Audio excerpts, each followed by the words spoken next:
ఎందరో మహానుభావులు చేసిన పోరాట ఫలితమే నేటి స్వతంత్ర భారతదేశమని దానిని కాపాడుకోవాల్సిన బాధ్యత యువతరంపై ఉందని మీర్పేట్ కార్పొరేషన్ కాంగ్రెస్ పార్టీ అధ్యక్షుడు సామిడి గోపాల్ రెడ్డి అన్నారు. మీర్పేట్ కాంగ్రెస్ పార్టీ కార్యాలయంతో పాటు Balapur cross road, Meerpet cross road వద్ద ఏర్పాటు చేసిన జాతీయ జెండాలను ఎగరవేసి మిఠాయిలు, పండ్లను పంచిపెట్టారు. ఈ కార్యక్రమంలో పన్నాల సురేష్, స్వామి వీరన్న, ప్రభు, జి రవీందర్ రెడ్డి, బికే బాలకృష్ణ, స్వామి మాల్రెడ్డి, మహేశ్వర్ రెడ్డి, కుమార్, పద్మ, శ్రీకృష్ణ, అరుణ, బండిరాల రాజు, యాదయ్య, శ్రీకాంత్, శ్రీనివాసులు, సిద్ధుచారి, సంతోష్, వెంకటేష్, కాలనీ వాసులు పాల్గొన్నారు.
ఈరోజు మీర్పేట్ మున్సిపల్ కార్పొరేషన్లో స్వాతంత్ర దినోత్సవ ఉత్సవాల్లో భాగంగా మా సోదరులు బండిరాల రాజన్న గారు, యాదన్న గారు, శ్రీకాంత్ అన్న గారు, మరి అదేవిధంగా నా కాంగ్రెస్ సంబంధించిన నాయకులందరూ ఈరోజు ఈ కార్యక్రమంలో పాల్గొన్నందుకు వారికి ప్రత్యేకమైన ధన్యవాదాలు తెలియజేస్తూ, ఈరోజు స్వాతంత్రం వచ్చి 75 సంవత్సరాలైంది.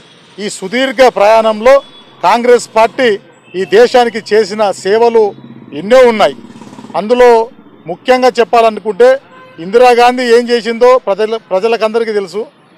అదేవిధంగా రాజీవ్ గాంధీ గారు ఏం చేశారో ప్రజలందరికీ తెలుసు. మా ముఖ్యమైన నాయకులు చాలామంది ఉన్నారు. అందులో చెప్పాలనుకుంటే వైఎస్ రాజశేఖర రెడ్డి గారు ఏం చేశారో తెలుసు, జనార్దన్ రెడ్డి గారు ఏం చేశారో తెలుసు, మరి చెన్నారెడ్డి గారు ఏం చేశారో తెలుసు. ఇలా చెప్పుకుంటూ పోతే ఈ 75 సంవత్సరాలు మా నాయకుల పేర్లు చెప్పడానికి కూడా 75 సంవత్సరాలు సరిపోతుంది.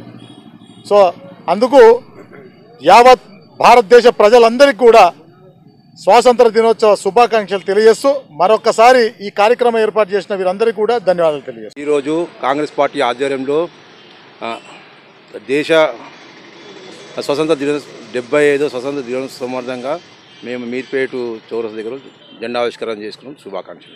స్వతంత్ర దినోత్సవ శుభాకాంక్షలు మీర్పేట గ్రామ ప్రజలందరికీ.